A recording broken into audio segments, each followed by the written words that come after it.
I'm happy to be here to talk about one of my all-time favorite subjects, which is plants and herbal medicine in specific. So for those of you that don't know me, I live out by just west of Hutchinson, about 10 miles straight west of Hutchinson on Highway 7.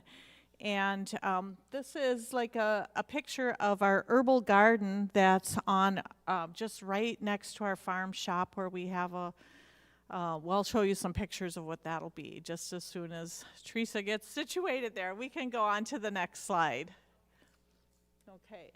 So if you do come to our shop, you'll be able to go out there and take a look at the garden anytime. We welcome guests to come and enjoy the scenery. So tonight's topic is herbal medicine, and I just want to make sure that you know that this information is for educational purposes only, and it's not intended to diagnose, cure, treat, or any disease, and always consult your healthcare provider before making any new therapy that you decide to go into. So with that, we'll go on to the next one. For those of you that don't know me, just a bit of background about myself. I have background in biology, holistic nutrition, and for me, it was a family crisis that made me study herbal medicine. So many years ago, maybe 25 years ago or more, my youngest daughter became quite ill with an unexplained illness. And my husband and I brought her to multiple doctors and specialists.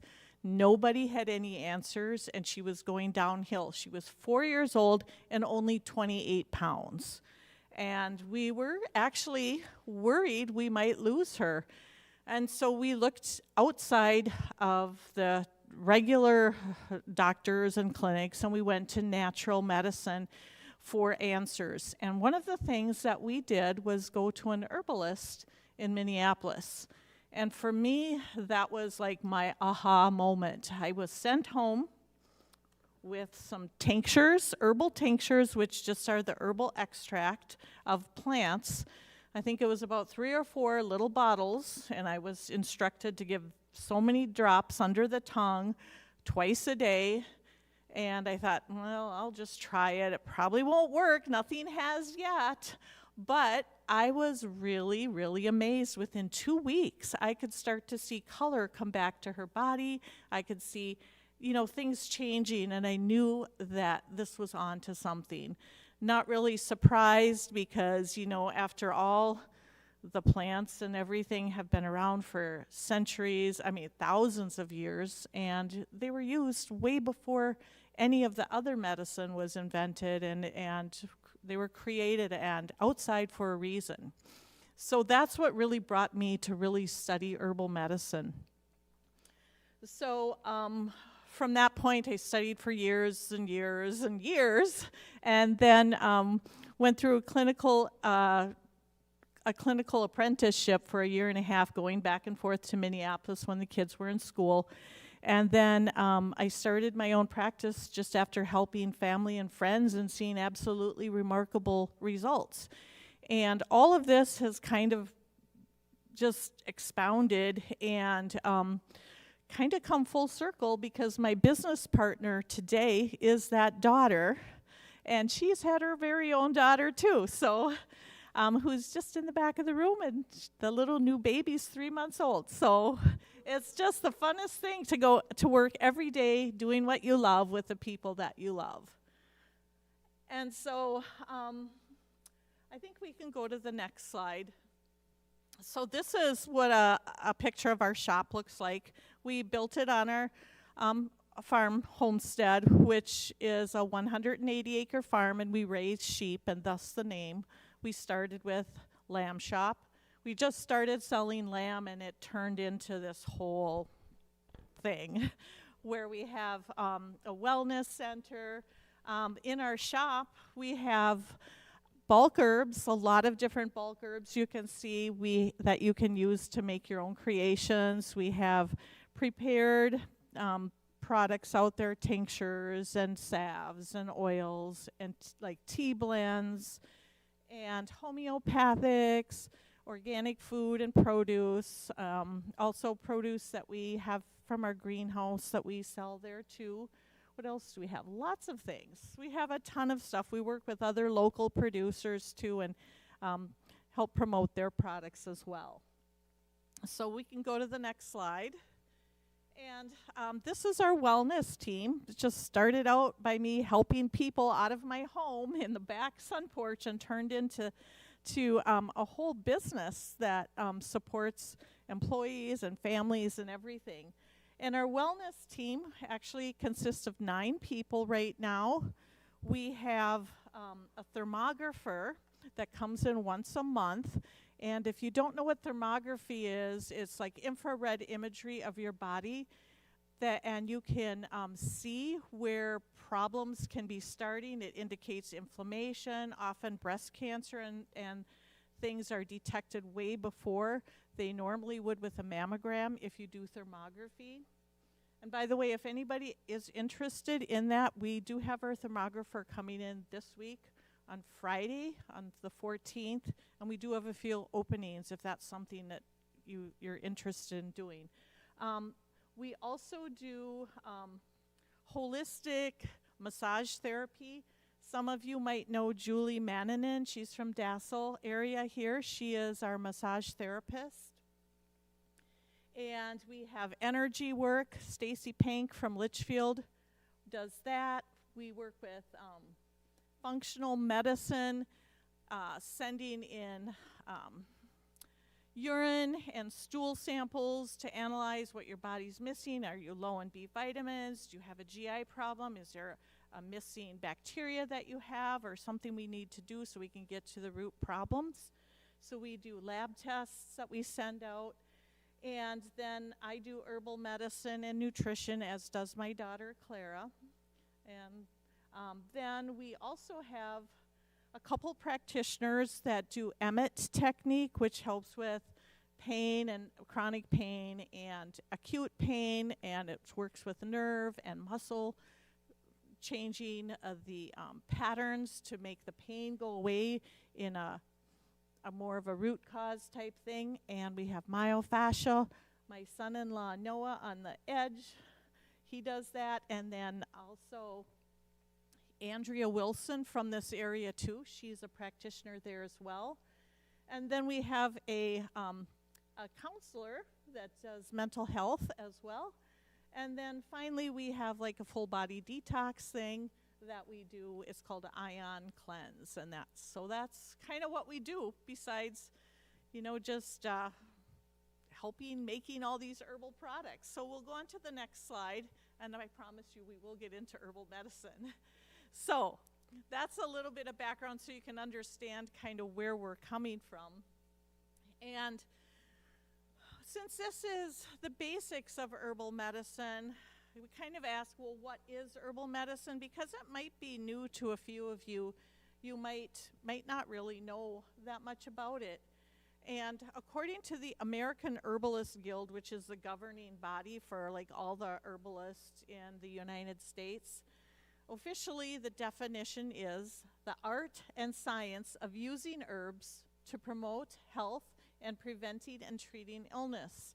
And so it is an art and a science, so you use a little intuition, but we also look at the chemical constituents of the plant and what their herbal actions do. So it's a combination of the two. We look at research plus what actually happens in real life. Interestingly, it really is the world's primary form of medicine since the beginning of time. And although we don't use it a lot here in the United States, within the last 5 years, I have seen a wave of people being interested in it. And let me tell you, when I first started studying it 25 years ago, I was like a really weirdo because nobody did it. But now it's getting really popular. And I think people are coming around. They're getting frustrated with the current medical system, not being able to get appointments and not getting results and having side effects, whereas herbal medicine, it's been proven and it's been used all over the world. In fact, it's used 75% worldwide. And of all the countries in the world, 88% continue to use traditional medicines. The traditional medicines are herbal, they're like acupuncture, all the indigenous ones out there, all of the therapies that have been used for over many, many centuries, those are the proven ones. The other stuff is kind of just like a guess. Well, maybe this drug might work, but let's wait and see what happens with it. So if you look in history, way over 5,000 years in history, if you look back, you can see evidence of scrolls and manuscripts of things used over history where they took the plants and they helped with different ailments. And so to me, that makes it pretty sure that it's going to be helpful. So when you think of herbal medicine, there's a variety of different types of remedies and medicines that you can make from the herbs themselves, and we'll talk about what's an herb. But there's the teas, so you can drink teas as a therapeutic treatment, or not treatment, but a therapeutic protocol to actually be really helpful. You can do teas, you can do, there's all kinds of tea blends that you can put together, or individual ones. You can use tinctures, which are just an alcohol extract of the plant material itself. This happens to be elderberry, and it's made from the berries of the elder plant. And you can also make like syrups. Well, the elderberry is a very common syrup, so you can also make that into a syrup, or you could have a ginger syrup. Pastilles and lozenges, things that you can use for, throats and soothing coughs.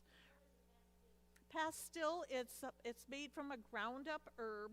It's you would either use a mortar and a pestle for the leaf, and then a little bit of sweetener added, just enough to kind of hold it together and bind it. So like a herb and some honey would be a simple pastille. And they're often used for throat type of issues, or to soothe tummies, that kind of thing. And then we have an herbal vinegar. It's just the herb extracted in vinegar. This is like a fire cider, and I'm sure a lot of you have heard of fire ciders. And so that can be really useful, but you can also just take a, like tarragon or something from your garden and infuse that in vinegar and use it for salad dressings. So you can use your medicines as foods very easily too. So then we also have what is called, well, infused honeys are very similar to the infused vinegars, and they can be super helpful. A simple example would be sage leaves in that like wonderful honey that you won, and that would help soothe a cough and sore throat.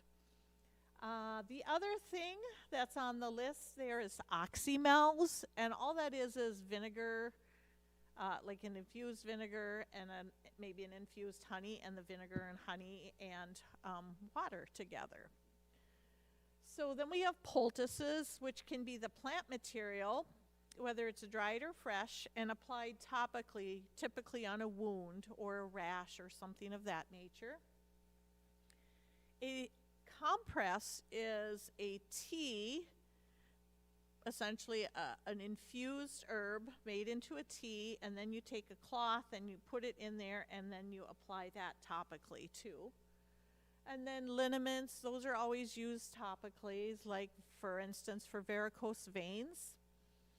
And you can have infused oils, so you just take the plant material, put it in a really good quality oil, infuse it, and then strain it out, and you have this lovely infused oil that you can use for massages, or you can make it into salves by adding just a little bit of beeswax.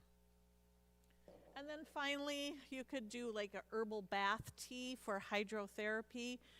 One example of that might be you have a young toddler or baby who has a fever, and you need to bring the fever down. put some elderflowers in the bath water, and that will be very helpful. So those are types of things you can do with herbal medicine. And so for the next slide, we can talk a little bit more about herbal medicine. And really, herbal medicine involves the use of plants, the parts of plants that will care for like an injury. You know, in a first aid situation, an open wound, you want to stop the bleeding, you put yarrow on. Or an illness, whether it's a cold, a flu, a fever, sore throat, or just to improve your overall health and wellness. So herbal medicine can be really used for a variety of things. And then in the next slide, what exactly is an herb? And basically, in herbal medicine, we can say that a tree is an herb. We can say a weed is an herb, like stinging nettle could make wonderful medicine. For a tree, maybe you're picking the linden tree blossoms for your flowers and making a medicine. You also can use a cultivated plant like rosemary or thyme or sage. That's also an herb. So as an herbalist, when we say herbs, it could be, you know, a bush, a tree, a root, a bark, a berry, or it could be like you think of the culinary herbs, you know, parsley, rosemary, sage, and thyme, all of that. So that's terminology. And then in the next slide, this one's kind of interesting because you look at history and you see what's changed. In 1987, about 86% of the modern drugs were originally derived from plants. So 1987 was the year after I got married, almost 40 years ago. Now today, only 15% of the pharmaceutical drugs even are derived from plants. So just in that 40 years, look at how much has changed. So why not go directly to the plants themselves, which don't typically have side effects unless you're on a medication already. Let's just see what we can do with some of God's gifts to nature out there. So in the next slide, I'm going to give you some basics, principles of herbal medicine. Herbal medicine is all about balancing things. Like if you're too hot, you need to cool down. If you're too cold, you need to warm up. And so as you learn about the plants, you'll find out certain plants are warming. Cayenne peppers would be warming. Certain plants are cooling. Rose petals are cooling. So if you just keep that in mind, you want to always keep your body in a homeostasis type of state to balance it back to how it can work to heal itself, because our bodies were created with the ability to heal ourselves, provided we just have the right tools to nudge them back into balance.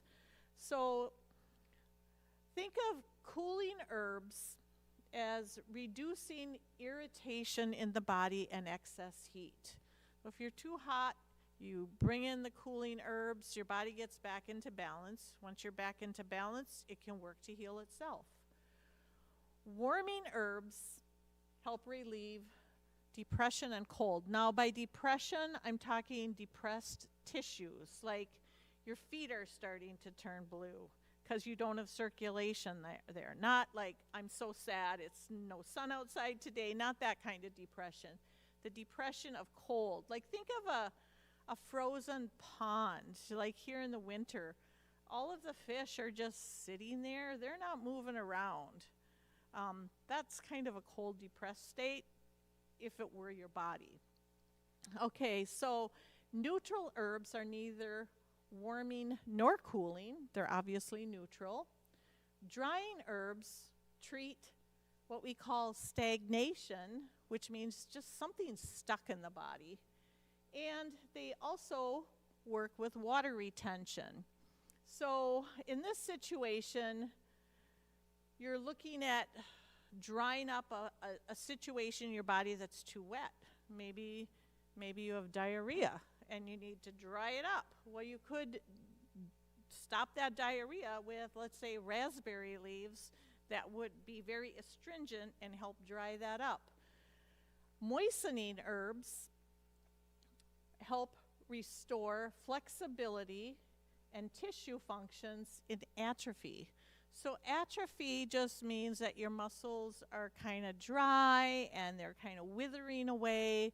So if you use some moistening stuff to a dry situation, you can get back into balance. It's not rocket science. It's really all about just common sense.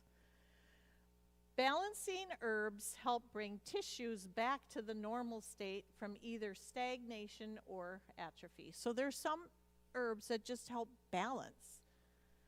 And then there's constricting herbs, herbs that'll make you get tense and tight, that are so bitter or something that just constrict you. And they help stop leakage by toning up tissue that's too relaxed.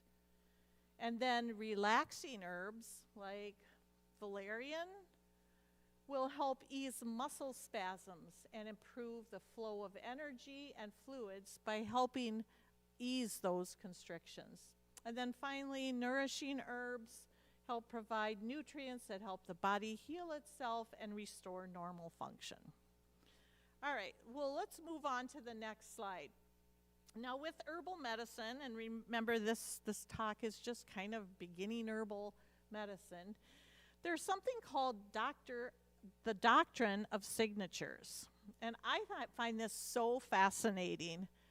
And what the doctrine of signatures is, it's a method that was historically used. It actually goes way back to Aristotle and the ancient Greek times, where they were used to help determine medicinal actions of plants. So they looked at an herb and they tried to figure out, what am I supposed to use this for anyway? So the basic concept behind the doctrine of signatures is that a plant looks like an organ or a tissue or a part of the body or even the disease that it was supposed to be used to help medicinally help balance that. And additionally, another part of the doctrine of signatures is that the shape, the appearance, the color even, and the habitat and the environmental niche in which it's growing will help reveal its purpose. Let me give you an example that's really simple. So by a swampy area, like maybe in between where a lake is, and there's a little marshy area, and then there's dry land. In that marshy area, in between the land and the water, there's filtering herbs. One of those herbs is called gravel root. And gravel root actually helps filter stuff out of your body. It'll get rid of kidney stones,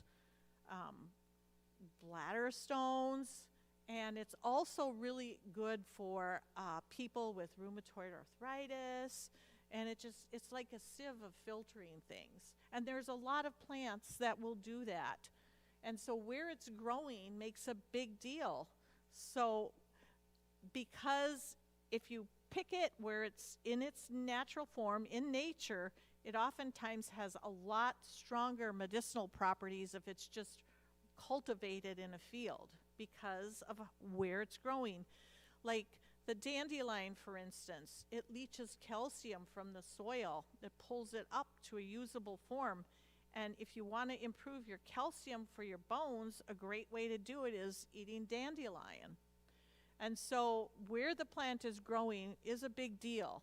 And so if you get to be somebody who wild crafts your own preparations, you can get very powerful medicine. And the other thing I wanted to mention, color. Color is a big deal too. Like things that are yellow, like dandelion, even goldenrod, what else? I don't know, I can't think right now, but yellow colored things are often good for the liver and the digestive system. And all mints are really cooling. They all have a square stem. So there are certain patterns that you'll learn that will reveal what its purpose is. So while most researchers and scholars out there will say that the doctrine of signature theory doesn't have any scientific proof, well, it probably doesn't. But if you think of why the plant was created in the original state and why it was put there for us, it really is a big part of herbal medicine if you look at the holistic approach. And so in the next slide, we're going to look at some examples of this. And you've probably all seen this in foods and probably remember it from school, but we're going to apply the same principles to the herbs. So carrots, the carrot slice resembles the human eye and can improve eyesight, okay? And if you take a tomato, you'll see that it has 4 chambers, just like the human heart, and it's really good. The lycopenes are really good for cardiovascular health. The walnut looks like a human brain, and it's the omega-3 fatty acid in there that really is very supportive for the brain. Kidney beans, we even say kidney beans. Beans in general, their shape is shaped just like kidneys, and kidney beans actually stimulate kidney function. Pretty cool. Okay, in the next slide, let me show you a couple herbal examples. So in this picture on the far end there is an elderberry. And these are exactly how they look when you'd want to pick them to make an elderberry tincture or elderberry syrup. And it's so good for the respiratory system. And you can see how much it resembles the human respiratory system. The trachea looks just like the stem coming down, and then all the branches where the berries come off look like the bronchial branches.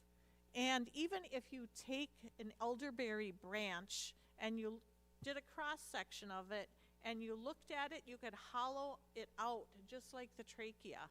You could easily hollow out that center pith. So let's look at the next example we have here. This plant, some of you might not recognize it, but it's the Solomon seal root. Now, isn't that an amazing example of how it looks like bones in our musculoskeletal system? Honestly, this is a fabulous herb if you've got broken bones, muscle aches, ligaments or tendons or joints that are overextended, or your ligaments or tendons are too loose or too tight. It actually normalizes that tightness. If you've got a sore back and you put a spray top on a bottle of tincture of Solomon seal, within 10 minutes of applying it, you'll be able to have a lot of flexibility. It is an amazing herb, and I think it's just a perfect example of the musculoskeletal system. The next one that we have is Creeping Charlie over here. Creeping Charlie is a great herb for kidneys. It looks like the kidney, actually the shape of the leaf. And I just wanted to point this out to you too. Your ear is about the same size as your kidney and the same shape. Now somebody who's got plugged ears or any kind of like ear infection, especially the middle ear infection, will do well with Creeping Charlie. So I always try to find out what organ system is out of balance when I see clients. And one of the questions I'll ask them to find out if their kidney is working properly, I'll ask them, do you have any dizziness? Do you have vertigo? What's your energy level? Any ear issues? So energy is related, ears are related, and actually pain in the kidney area would be related too. But if any of those are out of balance, Creeping Charlie might be a really great way to balance that. So let's look at the next one. This one I think is really fun. You might recognize that as star anise, which has a licorice flavor. This one is so amazing to clear out your sinuses. During COVID, this was one of the things I noticed, not in the last couple years, but early on, people were always complaining about their sinuses and being dizzy. And I would send them home with either a tincture of star anise or just some star anise pods, and I would tell them, put it in your water or make it into a tea, and their sinuses would be completely cleared up. So the next one. This little plant is called Self-Heal, and it's really good for things of the throat, whether they're sore throats. It also is really rich in iodine, so it's incredible for the thyroid gland. It's called Self-Heal or Heal All, and it pretty much does that. It's good for colds, flus, fevers, makes wonderful wound remedies. So it's another little one. It just looks like that area, and that's where it really is concentrated on focusing especially. Okay, next slide. So really, it's all about incorporating ways that you can work every day to make yourself healthier, be the best that you can be by, adding plants one way or another to your daily life. And, whether it's going on a wild food adventure, looking for wild edibles. I know that this group does that. Like in Cottonwood Park, that's a great thing to do. There's so many foods that you can eat. I just put together like 25 simple things in this card set. It tells you how to do it, what recipes to make. You can find all these things in your backyard. So that might be one thing you want to try. The other thing is really adding the herbs to your foods. Like there's pesto in the picture. You don't have to use basil. You can go and pick chickweed, nettle, or even garlic mustard, that's a noxious weed, and make that and get all of the nutrients and stuff through just wild foods. And then just doing teas. Teas are a wonderful way to incorporate a ton of nutrients and balance the body. So in the next slide, the next 10 slides are just going to be 10 simple plants in your backyard, and we're going to go through different things that they're good for. So we have Creeping Charlie. I touched on that before. It's also known as ground ivy. Most people hate Creeping Charlie and want to get it eradicated. They want to dump chemicals on it. I love it. I embrace it. It's a member of the mint family. It makes a lovely tea. It's really good for the kidneys and really good for the lungs. It all looks like your lungs. And so at the first sign of like a cough or respiratory or a cold that might be coming on, you could try Creeping Charlie to knock it out. It's also really incredible for the lymphatic system. So it grows in strings and is kind of like just your lymphatic system is from head to toe everywhere, and so it grows like that. In fact, it almost grows like cancer, out of control. Believe it or not, it was traditionally used for cancer. It's great for head colds. It's good for sinus issues, chest congestion, drippy sinuses. So the sinuses are also always related to kidney.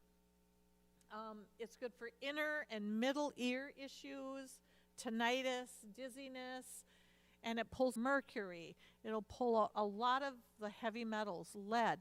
The painters used it in the olden days when they had lead in their paint, and they came down with painter's colic. And they knew that if they picked some Creeping Charlie and made it into a tea, they would feel better. And it's interesting, there was a study out of the University of Wisconsin that took Creeping Charlie, and they tested the leaves where it was exposed to lead, thinking, oh, the leaves are going to contain all this lead because it's leaching from the ground. And the plant has a miraculous ability to get rid of it, and it had no traces of lead at all in its plant tissues. Pretty cool. Okay, the next plant that we're going to explore is dandelion. And I'm picking really easy, common ones because these are things that you can use right away. The Europeans thought this plant was so important that they should bring the seeds along with them on the boats, and they were very limited on what they should bring.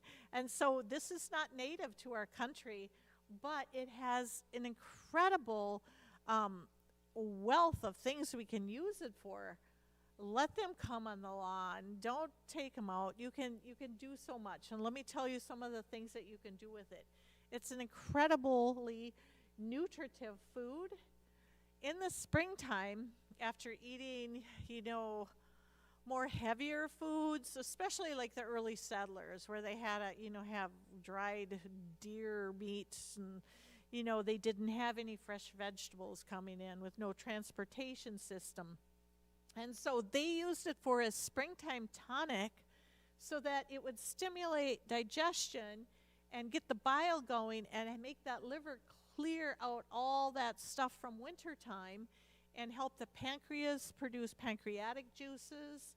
It's a great blood cleanser, and it clears toxins out of the liver and pulls heat out of the body.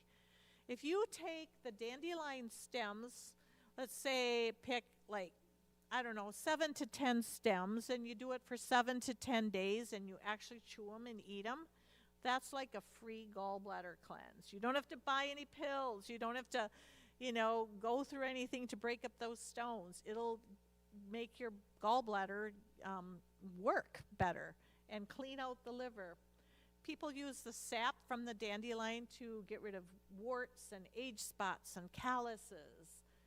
And then the blossoms, you can pick the blossoms and infuse them in oil and make an incredible massage oil so the muscles relax. And then the next slide, just know that this is a really great edible. You can pick the young tender leaves in early spring before it flowers, and it's not very bitter, and you can add it to salads, or you can just stir fry it in a little bit of coconut oil, maybe even a bit of garlic, some salt, and it's delicious. And you can dig up the young roots. You can boil them, or you can roast them like other root vegetables. The flowers can be just cooked up like this with some garlic and a little bit of maybe ghee, and again some nice quality salt and pepper, and you can have yourself a wonderful side dish. You can pick all those little petals apart, and you can take those and throw them in your salads. You can throw them in cooked vegetables. You can even add them to cookies or muffins, and they can also be made into dandelion wine. I remember my grandpa used to do that. The roots can be dried and made into a coffee substitute. And then the next slide has another plant. It's called self-heal. Prunella vulgaris is its Latin name. And that's good, like I mentioned earlier, for well-being. It clears the liver and the gallbladder and brings heat out of the body. And that heat and inflammation are really the basis of a lot of diseases.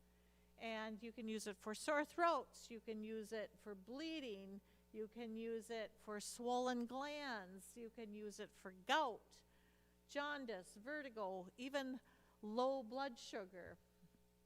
So it's antiviral, it's an astringent, so it tightens and tones. It's diuretic, gets rid of excess fluids. It's an immunomodulator, so it calms your immune system down if it's overactive, and it brings it up to normal if it's underactive. It's a refrigerant. It's an old-time term, meaning it's cooling. And a vulnerary just means it's good for topical application. Okay, next slide. We have wild violet. This is a really easy one to identify too. And it can be really good at helping the lymphatic system. It'll get rid of lymph node inflammation. It will be very cooling and moistening. It's a great blood cleanser. It's a really nice one for respiratory conditions too. So just having some tea from the leaves will be good, or you can also make a tincture. Now, it's a delicious wild edible. The flowers are really tasty. The leaves are great for salads. Collect them in early spring. You can eat them either raw or cooked. And the flowers make a really pretty garnish. And if you really are ambitious, you can pick flowers and make a syrup into this with the kids, and you see it turn, add a little bit of lemon juice, and it turns to a really incredible color. It goes from like a bluish color to a bright purple pink. It's just really fun. And you can throw the blossoms in ice cubes for punches and drinks in the summer. It's a really fun thing to do. All of the different colors of the violets are edible, the blue, the yellow, the purple, and white. But for medicine, I don't use the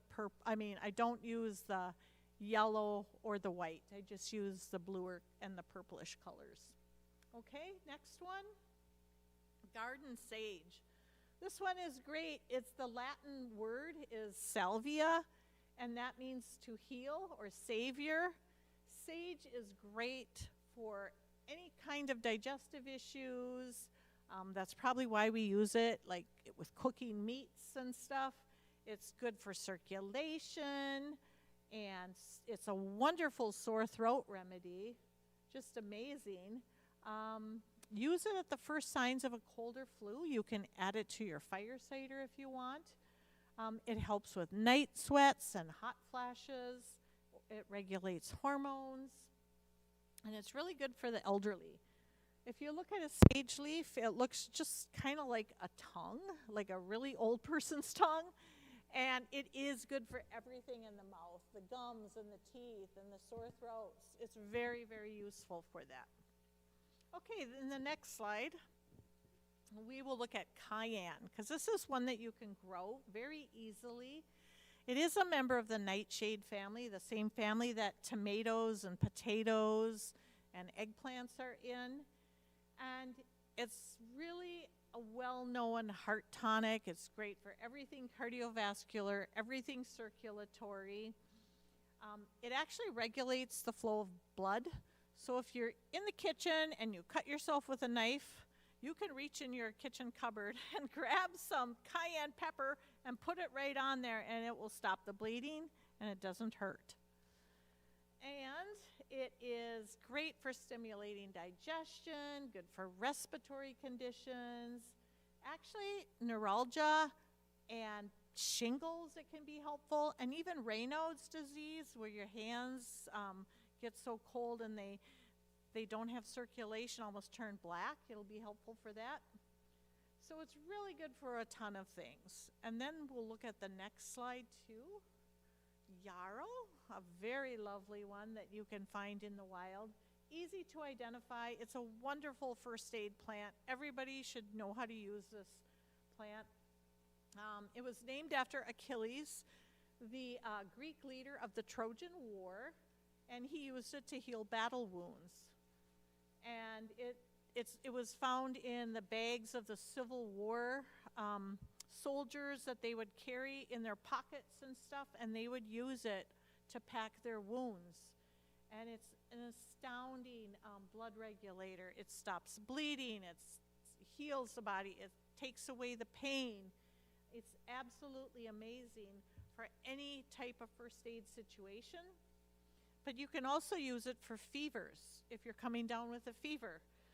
This blend of, it's an old recipe that's been used for hundreds and hundreds of years. It's called Gypsy Cold Care Tea. I know you're not supposed to say gypsy anymore these days, but it's what it was, and they still use the same name for it, and it contains yarrow, elderflowers, and peppermint, equal parts of everything. If you're coming down with a cold, it'll knock it right out. Yarrow can also take away the after effects of x-rays. So after you go to a dentist and you get x-rays, or you have to get an x-ray for a doctor, take some yarrow. It'll pull that out of your system. Really an incredible plant. So let's go on to the next one. Chamomile. Chamomile is so good for the digestive system. Some people do have allergies to this plant just because it is in the daisy family, but not that many people. But it's really great for children. It's safe to use for really any age. It's all in the dose. You can use 1 drop, or you can use a dropper full. So for like even a little infant who's having colic or something like that, 1 drop of chamomile is perfectly fine and really good. It can help with sleep, it can help with digestion, it's good for earaches, it's good for fevers, it's really good for a lot of things. Pink eye.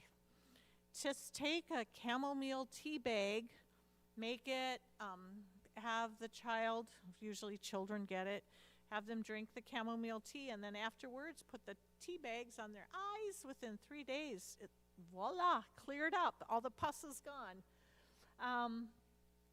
It's also really good for calming people down, for nervousness, tenseness. I always say it's good for children of all ages. And so there you can see it's a nervine, calming, it's anti-inflammatory, a stomatic, and an anodyne to take the pain away. Okay, next slide. Stinging nettle. So stinging nettle is one of those plants that you really don't have to be afraid of. If you get stung by this plant, squish the stem, put the stem on the sting, and it's totally neutralized. Do it. It works. So if you do ever get that, some people call it that, I don't know, there's other terms that they say, but I would say, I always call it stinging nettle, and just take the stem, squish it. It neutralizes the acid in the little stingers. So just know that it's loaded with all kinds of nutrients. You can use it as a food. You can use it as a medicine. It builds blood. It helps high blood pressure. So good for the kidney. They've got people that are actually getting off dialysis because they're using nettle. And then it's got a lot of other uses, and I'm going to move on to the next one so we don't run out of time. So we went through 10 herbs really, really super fast. Ways that you can just incorporate some of these herbs by not doing a heck of a lot. You can just, if you have a pine tree in your backyard, you can take the pine needles and just pour some hot water over them and make yourself a tea. And it's really good for cardiovascular health. It is so good at getting rid of mucus and stuff that might be lingering from a respiratory infection. And it's loaded with vitamin C, so it's a really nice thing that you can do, and it's very tasty too. It's almost kind of citrusy. A little bit of a hint of like orange is in there. You can take some bay leaves out of your kitchen cupboard and make those into a tea. Again, a really tasty tea. It'll help improve digestion. It might help with insomnia. It promotes a healthy heart. It reduces stress, and it strengthens the immune system. So really, no matter what plant you're doing, you're going to be helping in some way. And there's a lemon ginger tea. And then in the next slide, you can even make your own herbal vinegars and honeys. If you grow something in your garden, you can just infuse that in your honey or your vinegar, and it's something that you can use very easily. You can mix it with salad dressings. It's just so versatile. And so there's a little recipe in case you want to give that one a try. And then in the next slide, we have all kinds of herbal education material. I'm very passionate about educating people so you can help yourself, so you can become self-sufficient, so you don't have to rely on somebody else to the medical field, because I saw how if you just took matters in your own hands, what you can do and change your life around. And so if anybody's interested, you can take a look at the end at these cards and see if that's something, a way for you to help remember stuff. What I did when I was learning herbal medicine, I was just bombarded with information from all of my instructors. And so I compiled everything and all the books that I read, compiled it in a very concise form that I could take with me out in the wild to help identify and stuff. And oh yeah, that's right, I can use horsetail and I can use that. It's loaded with silica. It actually will help with Alzheimer's disease. So it's pretty cool how everything's all combined in the card sets. I also have, this is what I use for my textbook for my 9-month course, and it's got all of the ways how to prepare stuff and tons and tons of recipes, and then too you can have your own little materia medica that you can write up about different plants. And so I have posters, I've got all kinds of things. I really welcome you guys to come to our shop and just explore and see what we have and ask questions, because a lot of our staff is really well educated. So in the next slide, for this Become a Home Herbalist course that I teach, it's really life-changing for people. I started herbal medicine, seeing clients about 25 years ago, and well, closer to 20, I guess, more close. Yeah, it's right around 20 years. And about halfway through, people kept begging me to teach, and finally I said, okay, I'm going to do it. And so we've got lots of different classes that we've had over the years. If this is something that sounds interesting to you, I have information about that. It's a life-changing class. By the end of the class, you'll have like 50 or 60 things in your own apothecary, and you'll know how to use them. And let's see, the other thing too that I wanted to mention is if you want to get on our email list, we teach all kinds of other classes. I think our next class coming up is February 22nd on Saturday, and it's a botany class, and it is, you learn all about plant families, and in that class, whether you can actually identify the plant or figure out what family it is, you can almost figure out what it's for. It's pretty fascinating. So I do have a sign-up sheet if you want to get on our email list. We send out newsletters and tell when we have sales or events and herb walks and all of that kind of thing. And then the next slide is, if you just want to learn more and don't know quite where to start, we also have an online course. It has 14 different modules, and we teach you how to make preparations, and we have, I think, like the top 10 plants that are really easy to find or grow around here. And there's a 150-page ebook. There's little quizzes as you go along to see that you're gaining the information. There's over 4 hours of videos, over 50 different herbal recipes, lots and lots of things. Myself, my daughter, and Sarah Smith from Litchfield, Greenleaf area, we worked on that a couple summers ago. It was really fun to do. And so we have that online if you're interested in just getting your feet wet. And then finally, there is more educational material that you can find on our Facebook page. We always try to put some educational stuff in there. Also on Instagram, there's little mini videos of, like, I'm talking about stinging nettle, or I'm talking about plantain, or what herbs to use for such and such, or what do you do for a parasite cleanse. And so our Instagram is lamb_shop, And then also on our website, we have a whole bunch of blog posts that you can look at there too. And that's lambshop.com. So we're all about helping people learn information and helping empower yourself. One last, yes, are there any questions? Yes. Okay, yeah, so evergreens include your spruces and your pines. Your pines are the long-needled ones. So you have ones that have like 2 needles together and then one with 5 needles together. Your one with the 2 needles is the red pine, and the white pine has the 5 needles.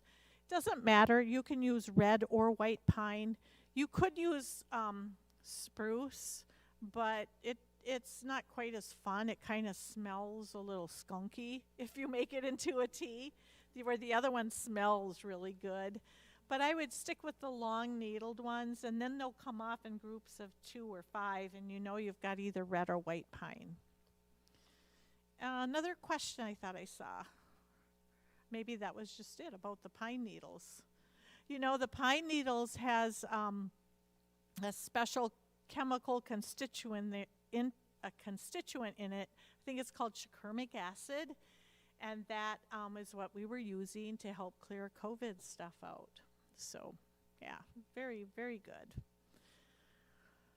Well, thank you so much, and I hope you gained a little bit of information on herbal medicine. And I do have handouts here, free pens.